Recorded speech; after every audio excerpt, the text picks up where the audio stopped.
මම අයවත් කියන්නම් ස්ටැටිස්ටික්ස් වල ප්‍රධාන වශයෙන් කොටස් දෙකයි. ඩිස්ක්‍රිප්ටිව් ස්ටැටිස්ටික්ස් ඒ කියන්නේ විස්තරාත්මක සංඛ්‍යානය. අනිත් එක තමයි අනුමිතික සංඛ්‍යානය. ඒකට අපි ඉංග්‍රීසි වලින් කියනවා ඉන්ෆර්මේෂන් ස්ටැටිස්ටික්ස්. මේ කෝස් එකේදී අපි මුලින්ම ඉගෙනගෙන යන්නේ ඩිස්ක්‍රිප්ටිව් ස්ටැටිස්ටික්ස්. ඒ කියන්නේ විස්තරාත්මක සංඛ්‍යානය. ඒකේ පියවර වශයෙන් තියෙනවා ඔයගොල්ලන්ට ඩෙෆිනිෂන් එක දීලා ඇති කලින් මම කියලා දුන්නා මුල්ම පාඩම තිබුණ අපිට collection of data. ඒක තමයි statistics වල පළවෙනි කාර්යය. data collect කරනවා ඊට පස්සේ organizing. organizing වලදී කරන්නේ data ascending හෝ descending order එකට හදන එක. කියන්නේ ආරෝහණ හෝ අවරෝහණ පිළිවෙලට සකස් කිරීම පමණයි. ඊට පස්සේ තුන්වන පියවර විදිහට presenting data.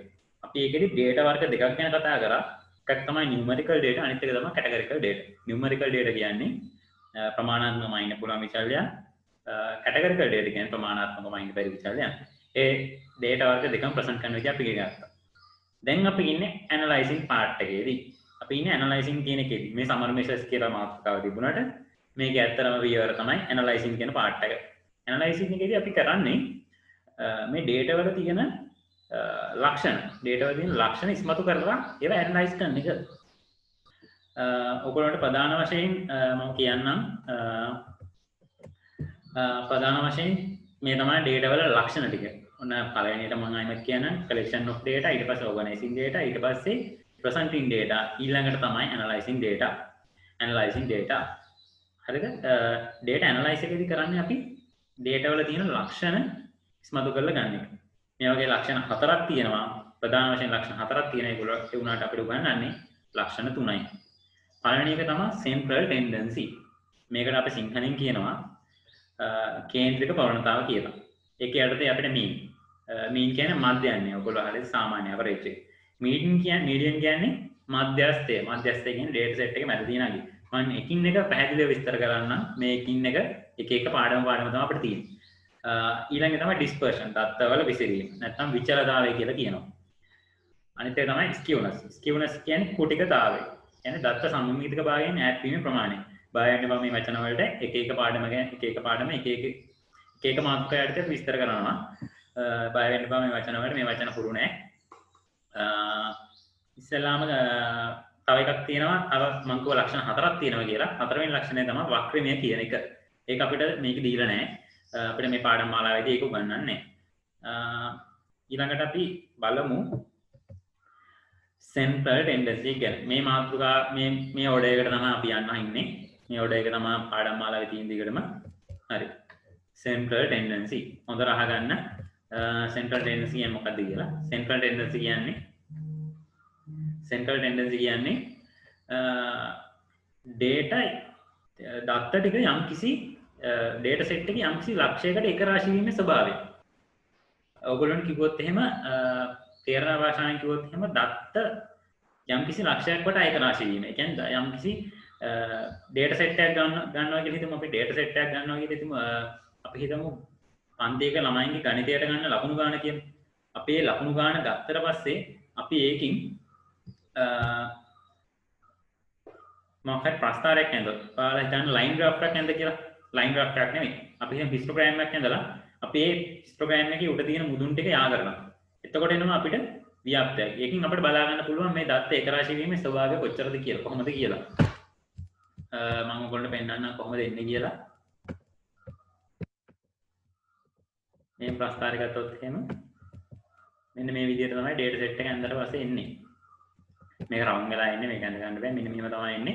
එතකොට ඔයගොල්ලන්ට පේනවා ඇති මෙන්න මේ ලක්ෂය වට මේ data set එක එකතු වෙලා තියෙනවා. මෙහෙනුත් එකතු වෙලා තියෙනවා. මෙහෙනුත් එකතු වෙලා තියෙනවා. හරිද?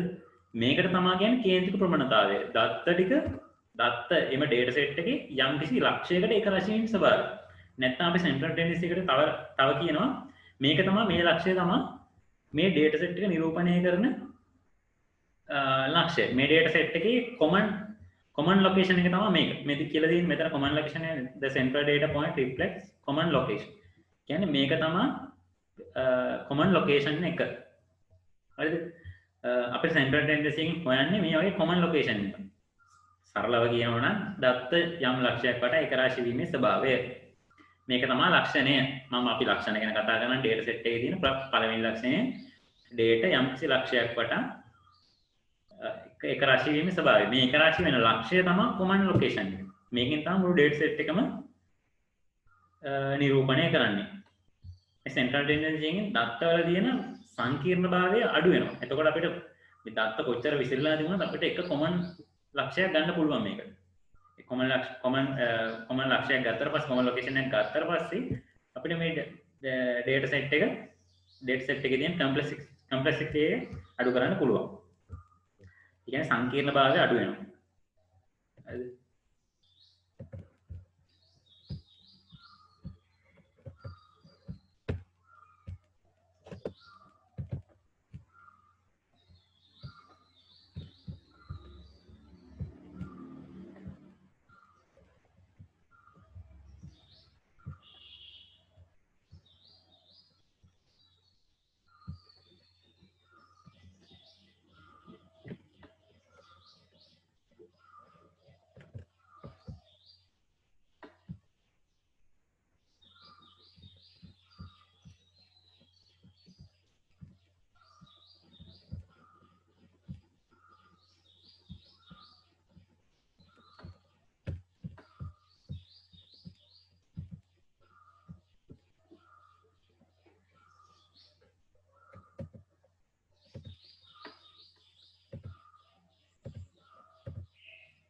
හරි.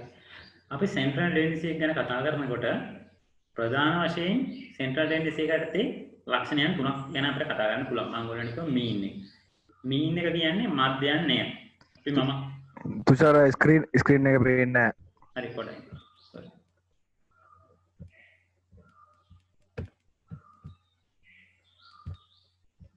දැන් හරිද දැන්?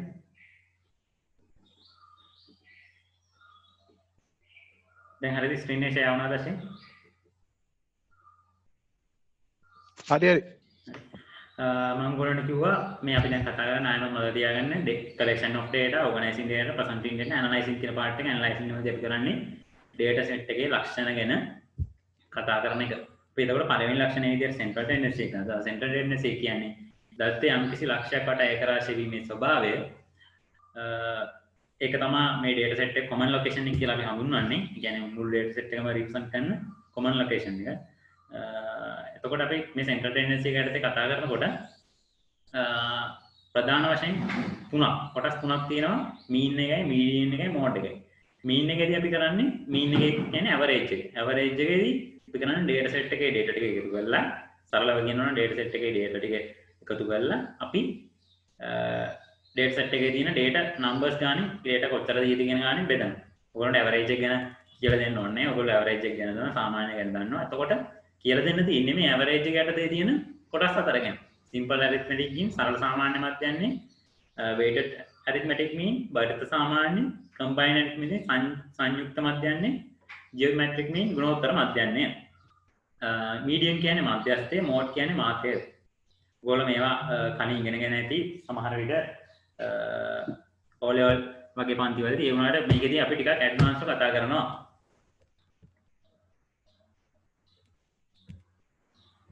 හරි. අපි ඉස්සෙල්ලාම simple arithmetic mean කියන එක ගමු. simple arithmetic කියන්නේ සරල සාමාන්‍ය මධ්‍යන්නේ. සරල සාමාන්‍ය මධ්‍යන්නේදී යොදාගන්නේ අපි data set එකේ data මේක හොඳට මතක තියාගන්න. data set එකේ data වල සාපේක්ෂ වැදගත්කම සමානයි. හැම data එකක්ම සමානව වැදගත් නම් සාපේක්ෂ වැදගත්කම කියන එක මම ඊළඟ මාතෘකාවේදී කියලා දෙන්නම්. මෙන්න මේකෙදී weighted arithmetic mean එකේදී මම කියලා දෙන්නම්. ඒක ඔයගොල්ලන්ට ඒකේ තේරෙයි. දැනට මතක තියාගන්න ඕගොල්ලෝ simple arithmetic mean එකෙන් කරන්නේ simple arithmetic mean එකෙන් හොයන්නේ අපි data වල සාපේක්ෂ වැදගත්කම සමාන අවස්ථාවලදී විතරයි. ඔයගොල්ලෝ හිතන්න පන්තියක හිතමු අපේ බැජ් එකේ ස්ටැට් වලට ගන්න ලකුණු වල සාමාන්‍ය මානය කිව්වොත් අපි ඔක්කොම ළමයින්ගේ ලකුණු ටික අරගෙන ඒ ළමයි ගානේ එක්සෑම් එකට ෆේස් කරපු ළමයි ගානේ බෙදනවා. මේක තමයි සරල සාමාන්‍ය මධ්‍යන. ඔයගොල්ලෝ දන්න සාමාන්‍ය මධ්‍යන්නේ මේක තමයි.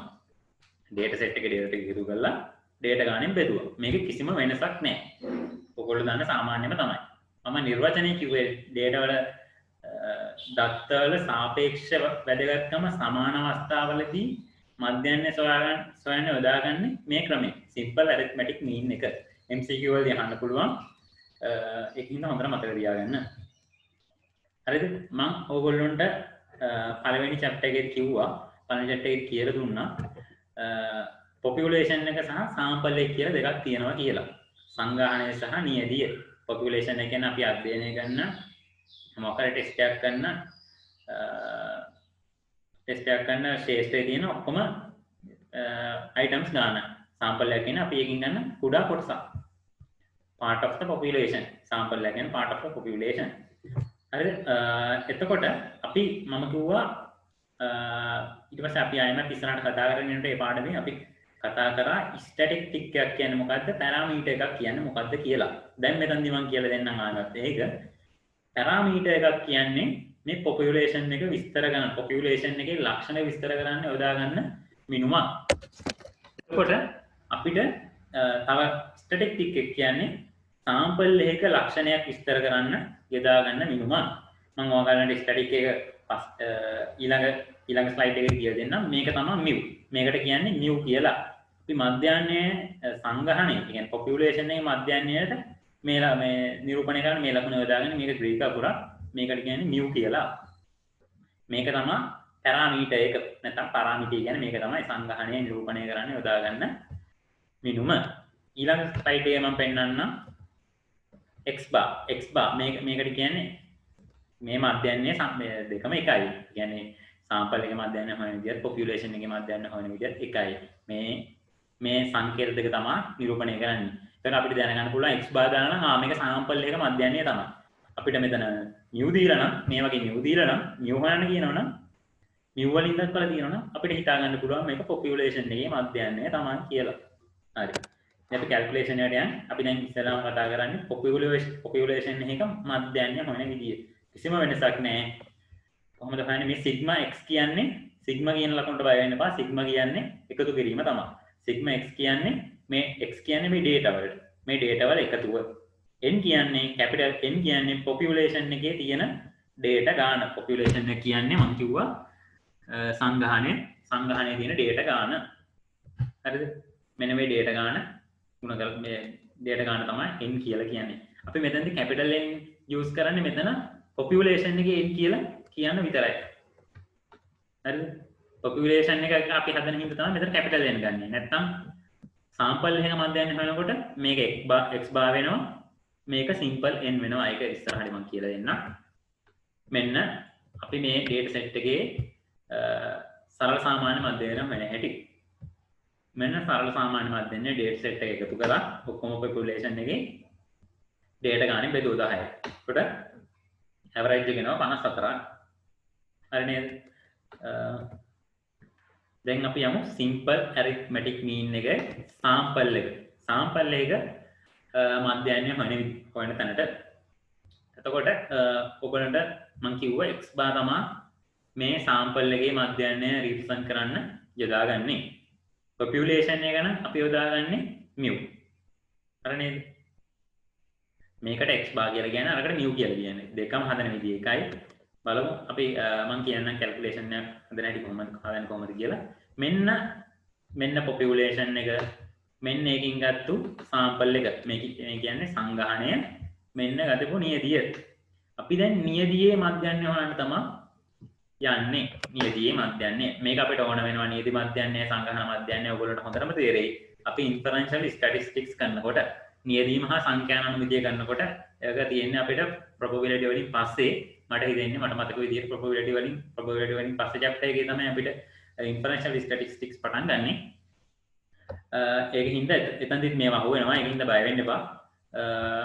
ඔන්න x bar කියන්නේ නියදීය මධ්‍යන්නේ. ඔන්න මේ data set එකකින් තමන් කැමති විදිහට random data පහක් තෝරගත්තා. ඒ පහ එකතු කරා. එතකොට මේ sample එකේ numbers ගන්න පහක් තියෙනවා. n මම කිව්වා මෙතනදි simple n යොදාගන්නේ. මෙතන x bar යොදාගන්නේ. මෙන්න මේ පහ එකතු කරා. පහෙන් බෙදුවා. උත්තරේ ආවා. මේකෙදි කියනවා මේන උත්තරේ සංගහන මධ්‍යන්නයට සමානයි කියලා. සංගහන මධ්‍යන්නයට සමාන නැහැ අතරම සංගහන මධ්‍යන්නයට කියන්නේ approximately සමානයි කියලා.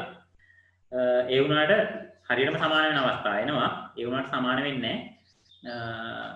මේකෙන් ඇත්තට මම ඔයගොල්ලන්ට කිව්වා inferential statistics එකදී කරන්නේ අපි මේ sample එක මධ්‍යන්නේ හොයාගෙන සංගහනයේ මධ්‍යන්නේ හොයනවා කියලා.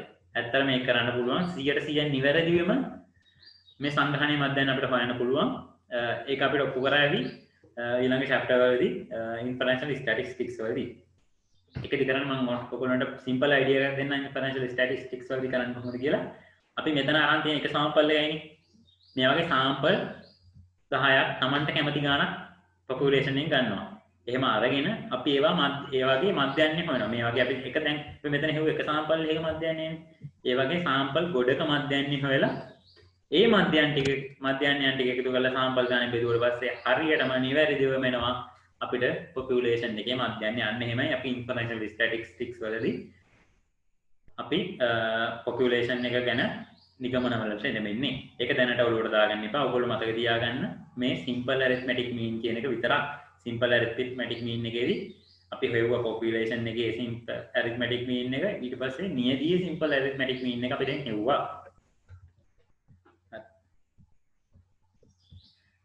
හරි. දැන් මේ දීලා තින්නේ ඔයගොල්ලන්ට frequency distribution එක. අපි data set එකක් ගත්තම data set එකේ සමහර වෙලාවට data repeat වෙන්න පුළුවන්. ඒ කියන්නේ ඔයගොල්ලෝ හිතන්න අපේ batch එකේ statistics වලට ගතිපු ලකුණු mid එකට ගතිපු ලකුණු සමහර අයගේ සමාන ලකුණු තියෙන්න පුළුවන්. 30න් දෙනවනම් සමහර 100කට විතර 25 තියෙන්න පුළුවන්. එතකොට අපිට මේවා frequency distribution එකට දාන්න පුළුවන්. මෙතන තියෙන්නේ නිරීක්ෂණය කියන්නේ කැටගරි එක බෙදලා ඒකේ යෙදිච්ච වාර ගණන. මෙන්න 23 තියෙනවා. මෙතන ඉස්සරහින් දානවා 23 ඒවා කොච්චර තියනවද කියලා 23 ඒවා. ඊළඟ එකේ 23 ඒවා මෙතන 3ක් තියෙනවා. ඒ 3 ගණන් කළා මෙතනින් දැම්මා 25 3ක් තිබුණා. මෙහෙම දැම්මා. ඔයගොල්ලන්ට තේරෙනවා ඇති මේක කොහොමද ෆිල් කරන්නේ කියලා. 23 ඒවා 3ක් තියෙනවා. 25 ඒවා 3ක් තියෙනවා. 32 ඒවා 7ක් තියෙනවා. මෙතන 36 එකක් තියෙනවා. 45 ඒවා 4ක් තියෙනවා. 54 ඒවා 3ක් තියෙනවා. එතකොට අපිට මේ වගේ ටේබල් එකක් හදාගන්න පුළුවන්. සමහර වෙලාවට අපිට එක්සෑම් එකේදී මේ වගේ ටේබල් එකක් දෙන්න පුළුවන්. එතකොට අපිට කෙලින්ම දෙන්නේ නැහැ මේ වගේ data set එකක් එකතු කරලා මේව කරන්න. අපිට මේ වගේ දෙන්න පුළුවන්. මේ වගේ දුන්නාට පස්සේ හදන්නේ වෙන ක්‍රමයකට. ඒ ක්‍රමයමයි මම ඔයගොල්ලන්ට කියලා දෙන්නම් මේක ඇතුලේ තියෙන බේසික් එක. ඒ ක්‍රමයටමයි හදන්නේ. හරිද? ඔන්න බලාගන්න. මේ වගේ ටේබල් එකක් දුන්නම් frequency distribution එකක් දුන්නාට පස්සේ frequency distribution එක කියන වචනට බලන්න එපා. frequency distribution ungroup frequency distribution group frequency distribution අපි කතා කරා කලින්. group frequency distribution කියන්නේ අපි මෙතන පරාසයක් ගන්නවා. ඒ කියන්නේ 23 ඉඳන් 25ට කොච්චරද 25 ඉඳන් 24 කොච්චරද මේක එහෙම නැහැ. group ungroup frequency distribution එක තමයි මේක. distribution කියන්නේ table කියන වචනයටම වෙනස් වචනයක් කියලා මතක තියාගන්න. distribution කියන වචනට බය වෙන්න එපා. 23 දැන් මෙතන සරලම අදහස 23 3ක් තියෙනවා 25 3ක් තියෙනවා 32 4ක් තියෙනවා. හොඳට මතක තියාගන්න මේ වගේ ටේබල් එකක් දුන්නා හදන්නේ මෙන්න මේ සූත්‍රයෙන්. එතකොට අපි හදන්නේ කොහොමද දන්නවද? මේ x අගයයි f අගයයි ගුණ කරනවා. 23 වරක් 3 69යි. ඒවයි ගුණ කරනවා. හරිද? ඕගොල්ලෝ හොඳට කල්පනා කරලා බලන්න අපි මේ data set එක එකතු කරත් ඒක නෙන්නේ. අපි හිතන්න 23 එකට එකතු කරන් 23 එකට එකතු කරාට පස්සේ එන්නේ 69නේ. මේකෙදි කරන්නේ අර simple arithmetic mean එකම තමයි. simple arithmetic mean එකම වෙන ක්‍රමයකට ගන්න ලේසි විදියට. 25 3ක් එකතු කරන එකට වඩා හොඳයි 25 25 වරක් 3 අරන් 75 ගන්න. ඒක තමයි මෙතන කරන්නේ. ඔයගොල්ලන්ට ඕන මේ වගේ ටේබල් එකක් දුන්නා 23 3ක් එකතු කරලා මෙතනින් 69 දාගත්ත එහෙම කරන්න පුළුවන්. මෙතන මේ සූත්‍ර ලේසි වෙන තමයි අපි 23 අරක් 3 69 කියලා අරන් තියෙන්නේ.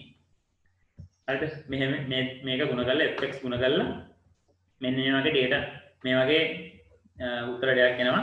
ඒටි එකතු කරා fx ගානේ. ඊට පස්සේ මේකට කියන්නේ sigma fx. fx වල එකතුව 650ක් වෙලා තියෙනවා. ඊට පස්සේ මේ තමයි frequency ගාන. frequency එක කියන්නේ මෙතන frequency එක කියන්නේ හරියටම මේ data set එකේ තියෙන ගාන. 23 3ක් තියෙනවා 25 3ක් තියෙනවා. ඒ වගේ මේ data set එකේ තියෙන data ගාන තමයි මෙතන fx විදියට එන්නේ. 18 මම ඔයගොල්ලන්ට simple arithmetic mean එකෙදි කිව්වා මේ data මේ simple arithmetic mean එක තමයි අපි කරන්නේ. simple arithmetic mean එකෙදි වෙන්නේ මේ data set එක එකතු කරා ඔයගොල්ලෝ මේ data set එක එකතු කරලා බලන්න එන්නේ 650. බොරු නෑ. මේ data set එක එකතු කරා එන්නේ 650. ඒක බෙදුවා data set එක ගන්න. මේ මෙතන තියෙනවා data 18. ඒ 18න් බෙදුවා 36.11ක් එනවා. ඔයගොල්ලෝ මේක මෙන්න නැතුව මේ data set එක නිකන් එකතු කරත් මෙන්න මේ උත්තරේම තමයි. ඔයගොල්ලෝ ඕනනම් අදලා බලන්න. මේ ක්‍රමී තමයි ටිකක් ලේසි කාලය ඉතුරු වෙනවා එක්සෑම් එකේදී. මෙන්න මේ ක්‍රමයට හදන්න පුරුදු වෙන්න. ඒතකොට හරි. අපිට සාමාන්‍යයෙන් අපිට සමහර වෙලාවට දෙන්න පුළුවන් මේ වගේ data set එක. මේ වගේ data set එකක් දුන්නොත් අපි වගේ frequency distribution එකක් හදා ගන්න ඕනේ. මේ ටික එකතු කරා data ගානේ බෙදුවා. එච්චරයි. හරිද? දැන් ඉවරයි simple arithmetic mean එක. ඊට පස්සේ weighted average එක තියෙන්නේ. weighted arithmetic mean එක. simple arithmetic mean එකේ මොකක් හරි ප්‍රශ්නයක් තියෙනවා නම් අහන්න.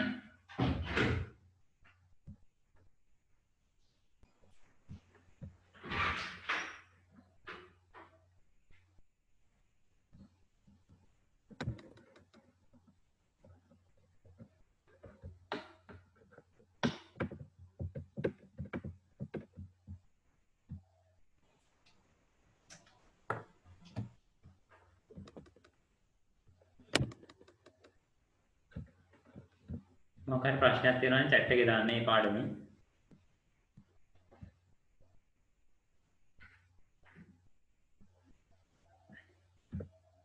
ඉන්සා වශයෙන් අවුලක් නැහැ.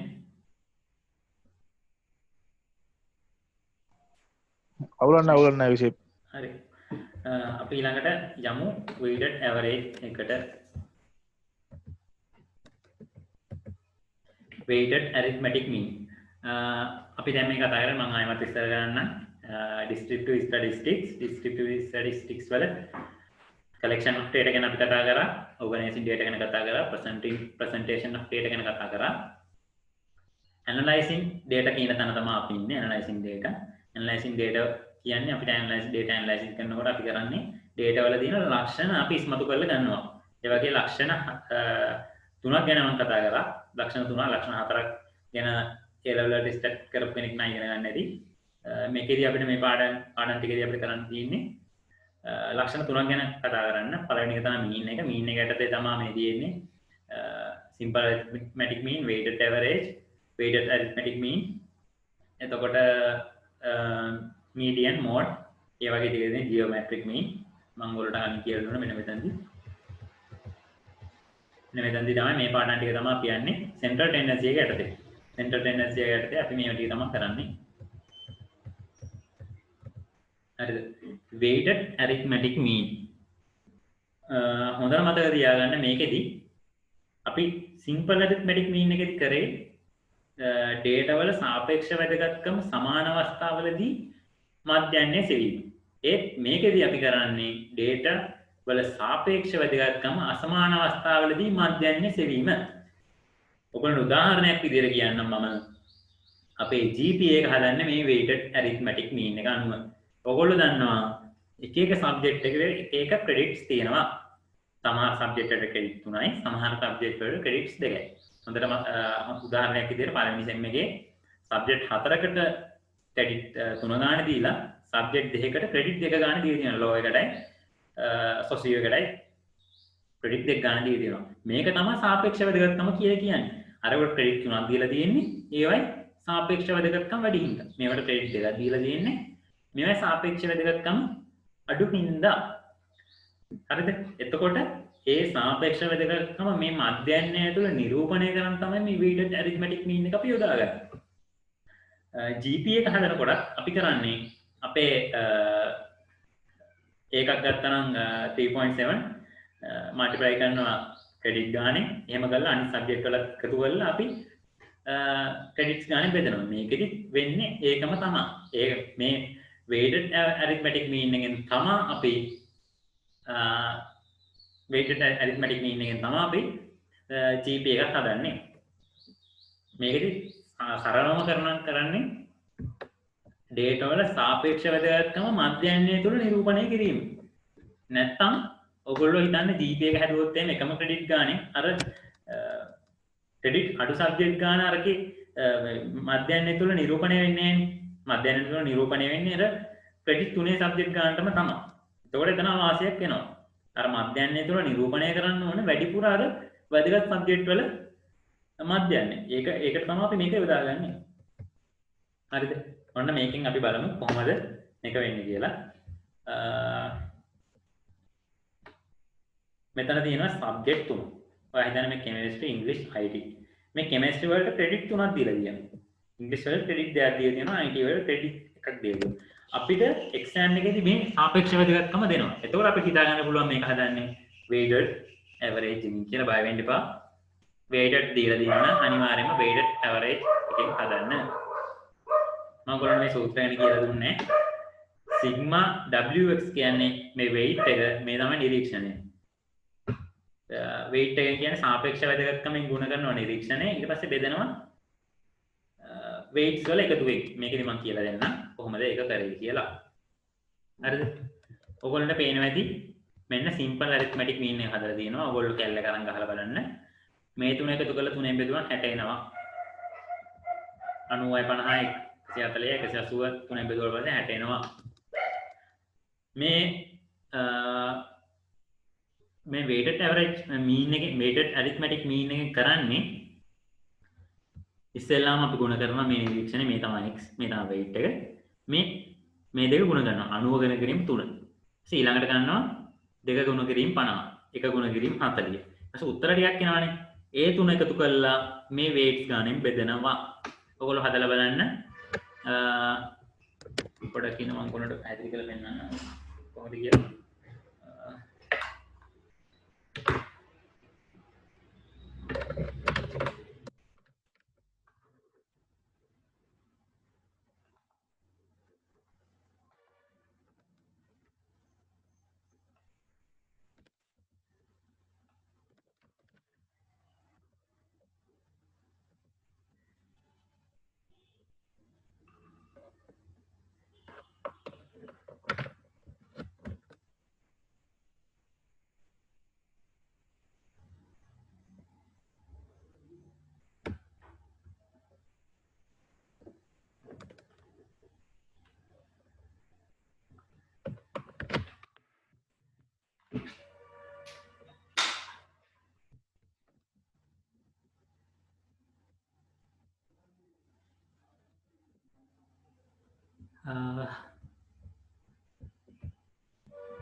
හරි මේකේ පොඩි ප්‍රශ්නයක් ඇවිල්ලා තියෙනවා අඳින්න බෑ මේකේ ස්ලයිඩ් එකේ බලමු අපි අනු මෙහෙම කරමුකෝ කෙමිස්ට්‍රි වල උසර ඔව් කියන්නේ හලෝ ඔව් අර වයිට් බෝඩ් එක ගන්නේ වයිට් බෝඩ් එක පුළුවන් නේ වයිට් බෝඩ් එකේ අඳින්න අමාරුයි බං මම මේ ටච් පැඩ් එකෙන් කරන්නේ ඒක ඇවුල අපිට දැන් බං හරි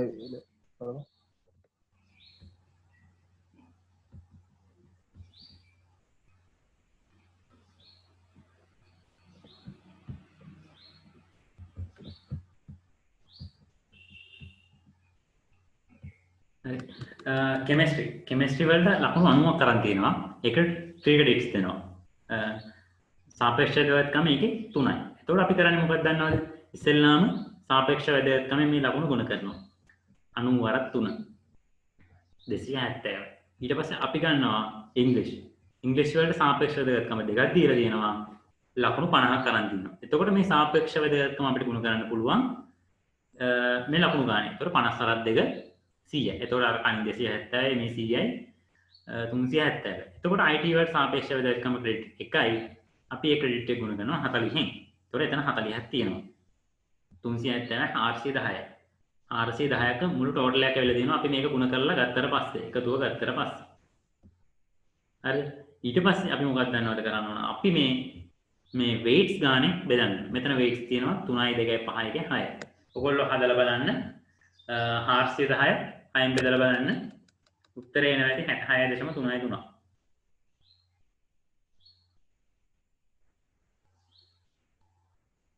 හරි 66.33ක් ඇවිල්ලා තියෙනවා උත්තරේ. හරියටම හරි.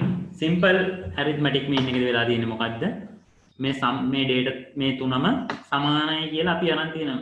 මේ තුනේම සාපේක්ෂ වැදගත්කම සමානයි කියලා ගත්තාම අපිට mean එක 60 ඇවිල්ලා තියෙන්නේ. ඒ වුණාට මේ data තුනේ සාපේක්ෂ වැදගත්කම අනුව අපි මේක ගණනය කරාට පස්සේ අපිට ඇවිල්ලා තියෙන 68.33. මෙන්න බලා ගන්න ඩිෆරන්ස් එක. හරිද? මේවත් ඒ විදිහට තමයි හදලා තියෙන්නේ. කෙමිස්ට්‍රි වල 70 3 210යි ඉංග්‍රීසි වලට ක්‍රෙඩිට් 2යි 40 ගුණිතම් 280යි ඒ වගේ අරගෙන මේ තුන එකතු ඊට පස්සේ මේ ඒ එන අගයන් තුන එකතු කරලා 6න් බෙදලා තියෙනවා. එතකොට 56.67ක් වෙලා තියෙනවා. සිම්පල් ඇරිත්මැටික් මීන් එක කියන්නේ මේ තුන නිකම්ම එකතු කරලා 3න් බෙදෙන එකට. මේ තුන එකතු කරලා 3න් බෙදුවම 60ක් ආවා. ඒ වුණාට මේ සිම්පල් ඇරිත්මැටික් මීන් එකේදී බෙදන්නේ මේ නිරීක්ෂණ ගානෙන්නේ. මේකෙදි බෙදන්නේ මේ weights ගාන. අපි ගත්තේ 6න් බෙදුවේ. 3යි 2යි 5යි 6යි. 6න් බෙදුවේ. ඔන්න ඔක තමයි weighted arithmetic mean එක කියන්නේ. මේකට weighted average කියලා කියනවා.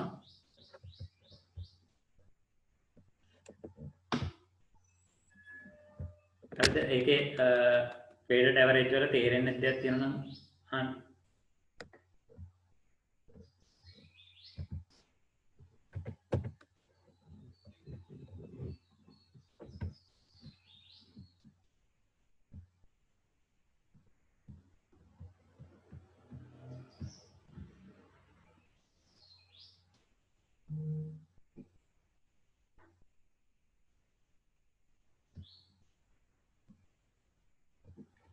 සමහර අය දෙන කලින් රෙකෝඩ් වල කලින් කරපු සෙෂන් එකේ රෙකෝඩ් එක තියෙනවද කියලා. ඔව් ඒක ලින්ක් එක දාලා ඇති. හැබැයි එතනදි පොඩි ටෙක්නිකල් එරර් එකක් වුණා. අපිට රෙකෝඩ් කරන්න පුළුවන් වුණේ මැද ඉඳලා. මම ඊටු ටික රෙකෝඩ් කරලා දාන්න ලින්ක් එකක් අර කලින් ලින්ක් එකක් මම ෂෙයා කරන්න. කලින් ලින්ක් එක ෂෙයා කරලා ඇත්තේ තියෙන කෙනෙක්ගෙන් ඉල්ලගන්න. හරි. මේකේ ප්‍රශ්නයක් නැත්නම් අපි ඊළඟට යමු.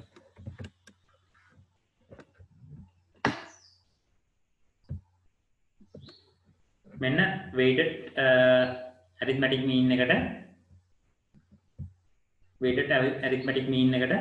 තියෙන තව උදාහරණයක්. මේකදී අපි කතා බලමු student final grades in management, economics, statistics and English are respectively 82, 86, 90, 70 කියලා ලකුණු ටික දෙයිලා දෙනවා. If the respective credits received for these courses are 3531. ඒ කියන්නේ මේ 3531 කියන්නේ මේකේ සාපේක්ෂ වැදගත්කම දීලා තියෙනවා. සාපේක්ෂ වැදගත්කම දීපු හින්දා අපිට මේක හදන්න වෙන්නේ weighted arithmetic mean එකෙන්. හරිද? මෙන්න හදලා තියෙනවා ඒ ගාන weighted arithmetic mean එක. හොඳට මතක තියාගන්න weighted arithmetic mean එක හදන්නේ දත්තවල සාපේක්ෂ වැදගත්කම මධ්‍යයනය තුළ නිරූපණය කිරීමට.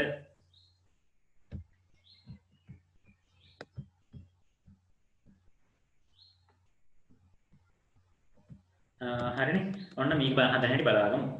මැනේජ්මන්ට් වලට එළම 82ක් කරන් තියෙනවා weight එක 3යි. ඉකොනොමික්ස් වලට 86යි weight එක කියන්නේ credits ගන්න 5යි. ස්ටැටිස්ටික්ස් වලට 90ක් කරන් තියෙනවා credit 3යි. ඉංග්‍රීසි වලට 70යි credit 1යි. එතකොට මම ඔයගොල්ලන්ට කිව්වා ඉස්සෙල්ලාම WX එක sigma WX කියන්නේ weight එක ගුණ කිරීම නිරීක්ෂණය. ඔන්න 82 ගුණ කිරීම 3 86 ගුණ කිරීම 5 90 ගුණ කිරීම 3 70 ගුණ කිරීම 1. එතකොට මේක එන අගයන් ටික එකතු කරාට පස්සේ ඇවිල්ලා දෙන 1016ක්. හරිද? 1016ක් ඇවිල්ලා තියෙනවා. weight එක අපි හදාගන්න ගල බලමු. මේක බෙදන්නේ weight එකෙන් හොඳට මතක තියාගන්න. නිරීක්ෂණ ගානින් නොවේ. මේ නිරීක්ෂණ 4යි තියෙන්නේ. මේ weight එක ඇවිල්ලා තියෙන 12. 3යි 8යි 5යි 3යි 8යි 8යි 3යි 11යි 11යි 12යි 12යි weight එක 12යි. එතකොට මේ 1016 12න් බෙදුවට පස්සේ weighted arithmetic mean එක ඇවිල්ලා තියෙනවා. මෙන්න GP එක හදන විදිය. ඔව් අපේ GP එක හදන්නේ මේ විදියට තමයි.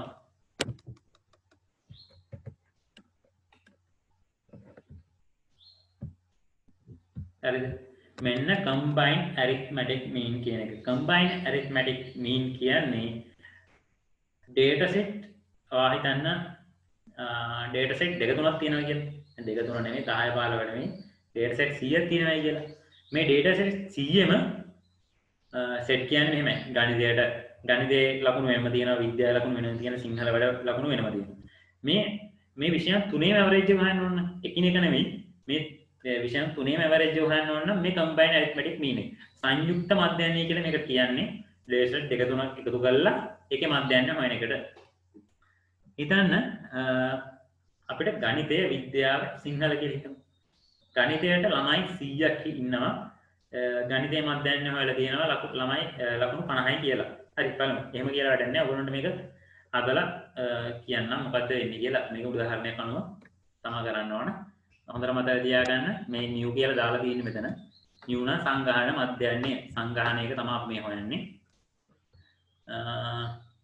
මේ ගැන තරෝනේ ඉන් කියන්නේ number of items. ඒ කියන්නේ එක group එක set එකක එක data set එකක කොච්චර data තියෙනවද? mu x1 කියන්නේ පළවෙනි data set එකේ ගාන.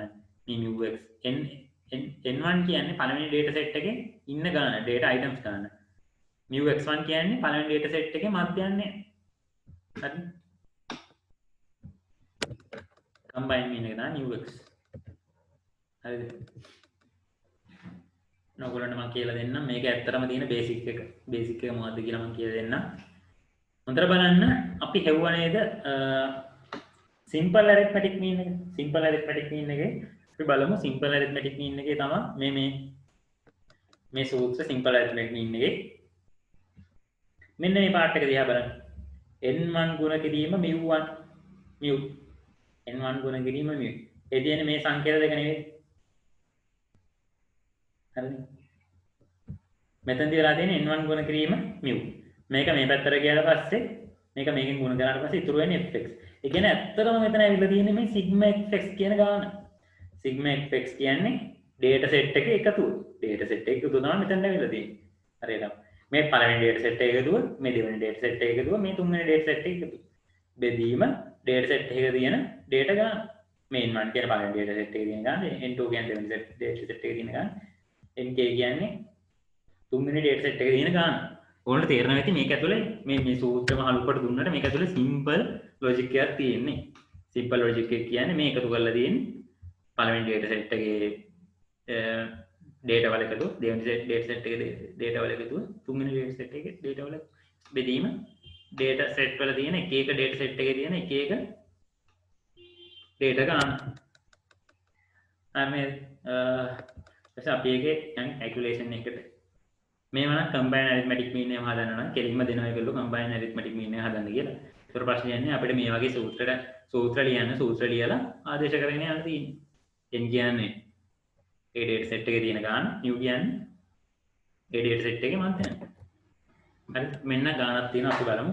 there are two branches of a company. කියන්නේ two branches තියෙනවා company එක එකක 100ක් වැඩ කරනවා අනිත් එකේ 80ක් වැඩ කරනවා. ඒකේ arithmetic mean එක මේගොල්ලෝ හොයලා තියෙන salaries වල පළවෙනි branch එකේ 28500යි mean එක මධ්‍යයන්නේ, දෙවෙනි branch එකේ 22500යි මධ්‍යයන්නේ. අපිට කියනවා මේ branches දෙකේම ඉන්න employees ලගේ මධ්‍යයන්නේ හොයන්න කියලා. එතකොට අපි බලමු කොහොමද හදන්නේ කියලා. මම ඔයගොල්ලන්ට කිව්වා මේක mean එකයි n ගානයි. total mean එක. ඔයගොල්ලන්ට සූත්‍ර මතකයි n1 ගුණ කිරීම mu1. එතකොට කොහොමද ගන්නේ mean එක ගුණ කරා n ගේ mean එක mu කියන්නේ mean එක n කියන්නේ ඒකේ ඉන්න ගාන set එකේ තියෙන data ගාන 28500 ගුණ කිරීම 100. එතකොට total mean එක ඇවිල්ලා තියෙනවා total එක ඇවිල්ලා තියෙනවා mean එක නෙමෙයි 275 මේ ගාන ඇවිල්ලා තියෙනවා ඊට පස්සේ 22500 80 ගුණ කරා මේ ගාන ඇවිල්ලා තියෙනවා. එතකොට අපි කරලා මෙන්න මෙතනට ආදේශ කරා මේ ගාන මෙතනට ආදේශ කරා n1 n2 n1 එකේ ගාන මෙන්න n2 එකේ ගාන මෙන්න 180න් බෙදුවා. එතකොට ඇවිල්ලා තියෙනවා 25277. හරිද? මේකට තමයි කියන්නේ අපි combined arithmetic mean එක කියලා. සංයුක්ත මධ්‍යයන්නේ. හරි. ඒකේ ප්‍රශ්නයක් තියෙනවා chat එකට දාන්න. මොකක් හරි මට තේරුන්නේ නැත්තම්.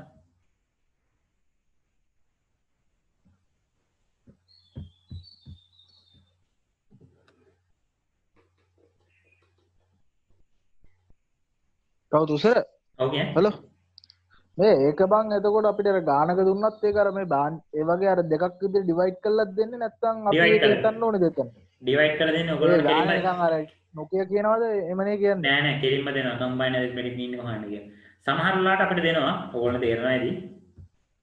මම කියන්නම් කොහොමද ගන්නේ? සමහර වෙලාවට අපිට combine arithmetic mean එක දෙනවා. combine arithmetic mean එක දීලා මෙන්න මෙතන මොකක් හරි data එකක් ඒගොල්ලෝ දෙන්න දුයි. අපිට ඒක data එක මොකක්ද කියන්නේ? එතකොට අපිට ඒක උත්තර කරලා ගන්න තියෙන්නේ. අවුලන්නේ හරිය. හරි. ඒ වගේව දෙනවා. ඒ වගේව හදලා පුරුදු වෙන්න ඕනේ. ඒ කියන්නේ මේවා ප්‍රශ්න කරලා පුරුදු වෙන්න ඕනේ. ඒ වගේ ඒවා දෙනවා. අනේ වගේ තමයි. අනේ වගේ තව ප්‍රශ්න තියෙනවා නම් අහන්න. තුෂර එතකොට අර කම්බයින් ඇරිත්මැටික් මැතික් එකේ මේ සූත්‍ර එකක් දී fx කියලා දාන එක වැරදිද? දාලා ගත හැකිද? සූත්‍ර ලියුවා වැරදිද? දාලා ගන්න පුළුවන්. ඒ වුණාට මේ සූත්‍ර මෙහෙමයි දීලා තියෙන්නේ. මේ සූත්‍ර ලියලා ගන්න fx කියලා දාන්න දැම්මත් වැරදක් නැහැ. ඒනට මේ සූත්‍ර ලියලා ගන්න සූත්‍ර ලකුණක් හම්බ වෙනවා. අපි තමන්ගේ බේස් එකේ ඔළුවේ තියාගන්න ඒ කරුණ බේස් ඔළුවේ තියාගන්නට පස්සේ අපිට මේකේ ප්‍රශ්නෙන් දෙන අර වගේ ගැටලු මම අෂයින්ට කියලා දීපු වගේ ගැටලු හදන්න ලේසි. n1 ගුණ කිරීම u1 කියන්නේ fx කියලා මතක තියාගන්න. fx කියන්නේ ඇත්තටම data set එක එකතුවනේ. n1 කියන data set එකේ එකතුව. n1 ගුණ කිරීම u1 කියන්නේ data set එක එකතුව. මෙතන දෙන data ගන්න.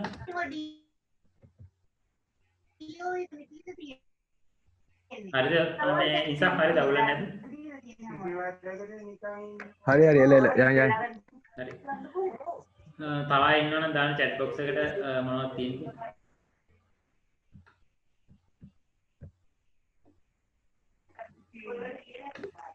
හරි. ඊළඟ characteristics එක තමයි median කියන්නේ. median ඊළඟ ලක්ෂණය data set එකේ ඊළඟ ලක්ෂණය mean එක. ඊට පස්සේ mean එක ගැන අපි කතා කරා median එක ගැන. ඒත් අමතක කරන්න එපා. තව අපිට අධ්‍යයන වර්ග දෙකක් තියෙනවා. geometric mean එක ගැන අපි කතා කරේ නෑ. ඒක ඊළඟට දෙන්නේ. ඊළඟ slides වල දෙන්නේ. මම ඒක කරලා ඉන්නම් එහෙම. අසල මයික් එක මියුට් කරන්න. ඔයාලා කවුරු හරි ලේෂානි කියලා මයික් එක මියුට් කරා නම් හොඳයි. නෑ තුසර ඔයාගේ ඔක්කොම මියුට් කරලා නවලන්නේ. නෑ හරි අවුලන්නේ නැහැ. බෝඩ් කිව්වාද කෙල්ලෝ ඉගෙන ගන්නනේ කොහෙද කැම්පස්?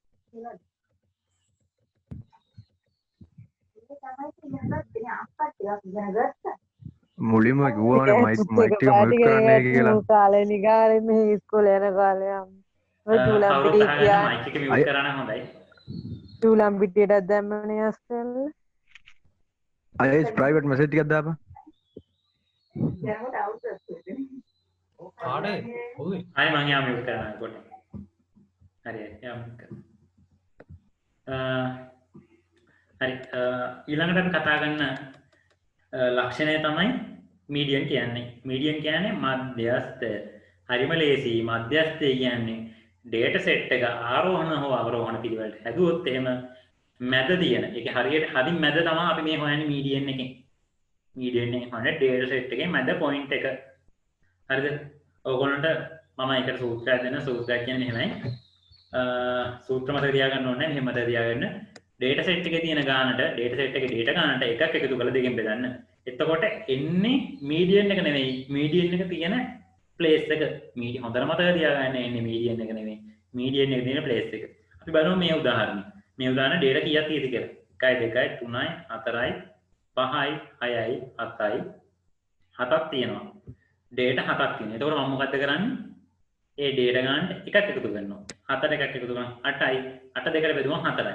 ඒ 4 කියන්නේ මීඩියන් එක නෙමෙයි මීඩියන් එක තියෙන ප්ලේස් එක 4. ඒතර අපි ගණන් කරන් යනවා 1 2 3 4 මෙන්න මීඩියන් එක. මෙන්න මෙතන තමයි මීඩියන් එක තියෙන්නේ. හොඳට මතක තියාගන්න අර data set එකක් එකතු කරලා දෙකෙන් බෙදුවම එන්නේ මීඩියන් එක නෙමෙයි මීඩියන් තියෙන ප්ලේස් එක. මේ තියෙන්නේ set of size of n plus 1 බෙදීම 2 item of the ordered data set. හරිද? ඉස්සෙල්ලාම කරන්න ඕනේ මේකෙදි ඉවරෙන් කරන්න ඕනේ data ascending හෝ descending order එක හදා ගන්න. ඊට පස්සේ තමයි අපි මේක කරන්නේ. හරිද? හොඳට මතක තියාගන්න ascending හෝ descending order කියන ආරෝහණ හෝ අවරෝහණ පිළිවෙලට data set එක හදා ගන්න ඕනේ. දැන් මෙතන ආරෝහණ පිළිවෙලට හදලා තියෙන data set එක ඒකින්ද ලේසි. අවරෝහණ පිළිවෙලට හදන්න යන්න එපා. සමහරලාට අවුලක් වෙන්න පුළුවන්. ඒකින්ද ආරෝහණ පිළිවෙලට පුළුවන් තරම් හදා ගන්න බලන්න. හරිද?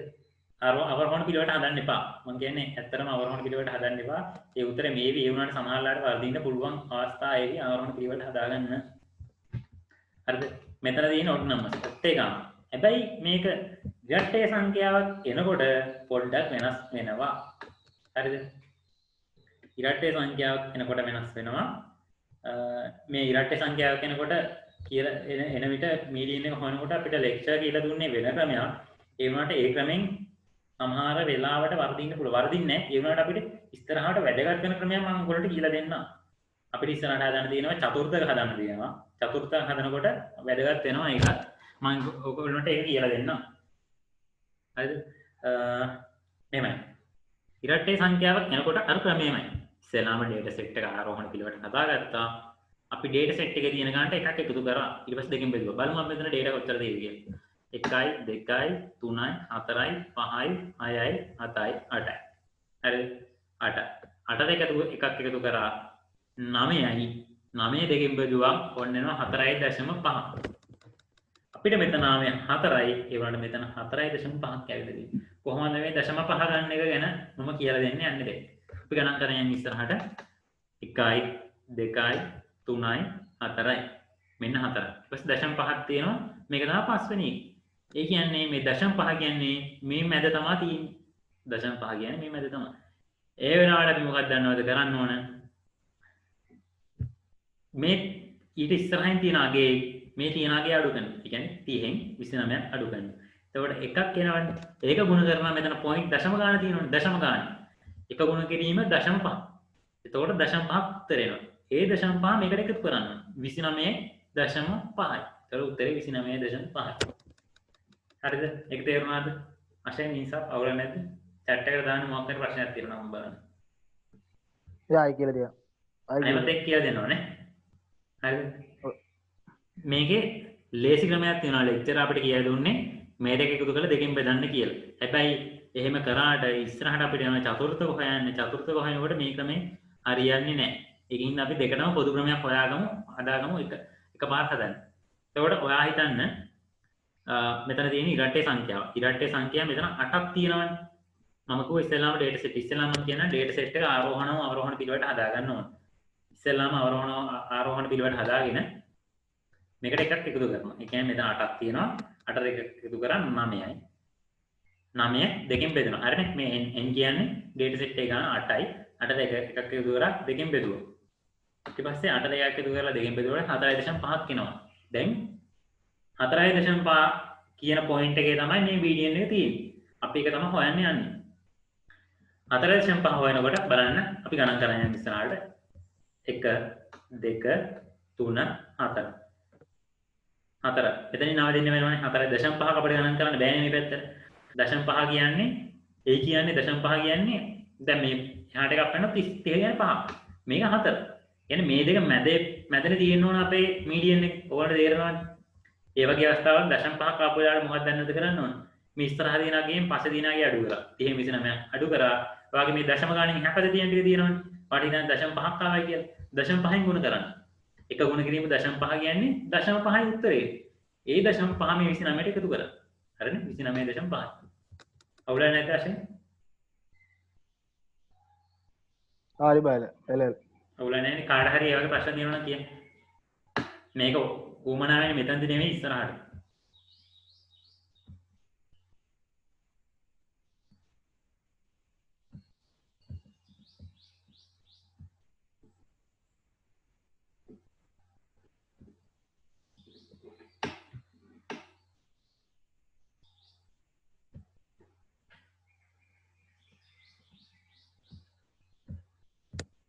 හරි අපි ළඟට යමු. මෙන්න මම ඔයගොල්ලන්ට කලින් කිව්වේ නෑ මේක තියෙන්නේ මේ හදන ක්‍රමය. ඔන්න මම ඔයගොල්ලන්ට කියලා දෙන්නම්. මෙන්න calculate the median from the given data. මධ්‍යස්ථ හොයන්න කියලා තියෙනවා මේ data වලින්. මධ්‍යස්ථ හොයන්න කියලා තියෙනවා මේ data වලින්. ඉස්සෙල්ලාම arrange data in ascending order. ආරෝහණ පිළිවෙලට හදා ගන්න. ආරෝහණ පිළිවෙලට හදාගත්තා. data set එක මෙන්න යාගේ දුන්නා. අඩු එකකින් ඉඳන් වැඩි එකට හැදුවා ආරෝහණ පිළිවෙලට data set එක. ඊට පස්සේ අපි හොයනවා කොතනද median එක තියෙන්නේ කියලා. ඒක හොයන්න මේ numbers ගන්න බලනවා 1 2 3 4 5 6 7 8 9 10. 10යි n කියන 10යි 10ට එකක් එකතු කරලා 11යි 11 බෙදීම 2 5.5යි. හරිද? මේ size of the 10 plus 1 බෙදීම 2 observation in order to set data. size එක 5.5 කියන point එකේ තමයි මේක තියෙන්නේ. මෙතන lecturer කියලා දෙන්නේ අපිට මේ දෙක එකතු කරලා දෙකෙන් බෙදන්න කියන. ඔන්න පස්වෙනි තැනට යනවා අපි. 1 2 3 4 5 5.5 පොයින්ට් එකේ තමයි තියෙන්නේ මෙන්න මෙතන මැද. ඒ කියන්නේ මෙතන 5 මේක 6 5.5 කියන්නේ මේ පොයින්ට් එකේ මැද මෙතන. හරිද? ඒ පොයින්ට් එකේ තමයි තියෙන්නේ. බලමු ඊට පස්සේ මම කිව්වා මේකෙන් මේ පස්වෙනි පොයින්ට් එක තියෙන්නේ මේ 6 වෙනි පොයින්ට් එක ඉස්සරහා තියෙන එකෙන් අඩු කරන්න. 55න් 50 අඩු කරා දශම 5නේ තියෙන්නේ මෙතන දශම ස්ථානෙන් එහා පැත්තේ දශම 5න් ගුණ කරන්න. 5 ගුණ කිරීම දශම 5 2.5යි. ඒ 2.5 මේකට එකතු කරා 50ට. 52.5යි උත්තරේ විදිහයි. අශේන අවුලක් නැහැ නේද? අවුලක් නැහැ. හරිද දැන් කාටද තේරුණානේ? ඒක මෙතනදී නෙමෙයි මේ ලෙක්චර් කියලා තියෙන්නේ මෙයා මේ දෙක එකතු කරලා දෙකෙන් බෙදන්න. කැමති නම් ඒ ක්‍රමයට යන්න. හැබැයි මේක වඩා වැදගත් වෙන්නේ ඉස්සරහදී චතුර්ථක හොයනකොට. අපි මේ පොදු ක්‍රමයක් හදාගත්තට පස්සේ අපිට ලේසියිනේ ඉතුරු ගණන් ටික හදාගන්න. කියන්නේ අපිට මේකට ක්‍රමයක් අරකට ක්‍රමයක් එහෙම අමාරු වෙන්නේ. අපිට ඉස්සරහදීත් මේ මීඩියන් එක හොයන්න තියෙනවා. එතකොට හොයන්න තියෙන්නේ වෙන ක්‍රමයකට මේගොල්ලෝ කියන්නේ. හරිද? මෙන්න මාතය. මෝඩ් කියන්නේ මාතය. මාතය හොයන හැටි තමයි දැන් කියලා දෙන හතර. මාතය අතර මම මේකදී අපිට කැල්කියුලේට් කරන්නේ මාතය කැල්කියුලේට් කරන්නේ මාතය කැල්කියුලේට් කරන්න තිබුණා ස්ටැට් A level කරපු කෙනෙක් නම් මාතය කැල්කියුලේට් කරන්න නැති ඊට වඩා මේ යන්නේ ස්ටැට් වල බේසික්ස්ම ටික ඊට වඩා ගැඹුරට තියෙන ස්ටැටිස්ටික්ස් කියන එක බලමු අපි මෝඩ් කියන්නේ මොකක්ද කියලා. මෝඩ් කියන්නේ මාතය. මාතය කියන්නේ ඩේටා සෙට් එකක වැඩිම වාර ගණනක් ඉදලා තියෙන සංඛ්‍යාව. සමහර විට මාතයන් දෙකක් තියෙන්නත් පුළුවන්. ඒ කියන්නේ වැඩිම වාර ගණනක් කියතොත් දෙකක් හරි තුනක් හරි තියෙන්න පුළුවන්. හරිද?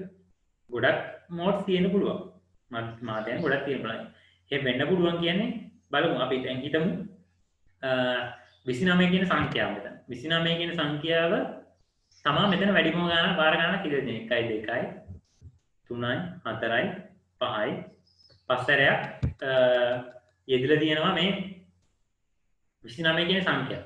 එතකොට ඒක තමයි මෝඩ් එක. වැඩිම වාර ගණනක් යෙදලා තියෙන දත්ත ව්‍යාප්තයක වැඩිම වාර ගණනක් යෙදලා තියෙන ඩේටා එක තමයි මාතය කියලා අපි හඳුන්වන්නේ. එතකොට සමහර විට මාතයන් දෙකක් තියෙන්න පුළුවන් කියලා මම කියවනේ. හරිද? හරි. දැන් මෙතන 29ව පහක් තියෙනවා. අපි හිතමු මේක 31ව පහකුත් තියෙනවා කියලා. 31ව පහකුත් තියෙනවා නම් හැබැයි සමාන වෙන්න ඕනේ. දැන් 31ව 6ක් තිබුණා ඒකනේ මාතේ. ඒකින්ද 31ව තව 31ව පහක් තියෙනවා කියලා අපි හිතමු. එතකොට ඒකත් මාතයක්. එතකොට 29න් මාතයක් 31ක් මාතයක්. තව 78ක් පස්තරයක් ඉදිරිය තියෙනවා නම් මේකේ. එතකොට 78ක් මේකේ මාතයක් විදිහට අපිට ගන්න පුළුවන්. මාතෙන් දෙකක් හෝ කීපයක් තියෙන්න පුළුවන්. හරිද? අපි data set එකක් අන්තර පස්සේ, ඒ කියන්නේ අපි data set එකක් graphical දැම්මට පස්සේ මෙතන තියෙන frequency එක මම මොකනද කිව්වා? අර ungrouped frequency distribution එකෙන් තමයි මේක ඇඳලා තියෙන්නේ. ඔයාලට මම කිව්වා මෙතනින් පටන් ගත්තාම මෙන්න මේ වගේ තමයි data set එකක් ඇඳලා පස්සේ එන්නේ. මේවා ඔයාලට අඳින්න ඒවි ඉස්සරහට තේරෙන්නේ මේ මොකක්ද කියන්නේ කියලා මේකට තමයි. ඔයාලට කිව්වනේ මම data set එකේ වැඩිම වාර ගණනක් ඉදිරිය තියෙන තත්ත්වයේ මේ සංඛ්‍යාව තමයි මාතේ කියලා. ඒකවල මෙන්න මේ පොයින්ට් එකේ තමයි වැඩිම ගණනක් ඉදිරිය තියෙන්නේ. මෙතන තියෙන්නේ 29 වෙන්නේ. මෙතන 29.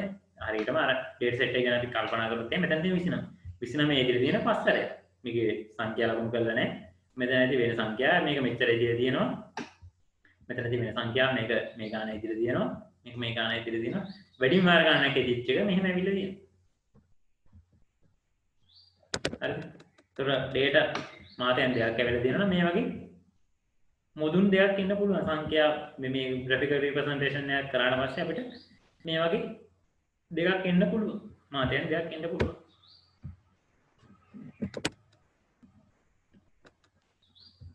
හරිද? ඒ summary measures වල පළවෙනි part එක ඉවරයි දැන්. ඕගොල්ලන්ට ප්‍රශ්න තියෙනවා නම් දාන්න.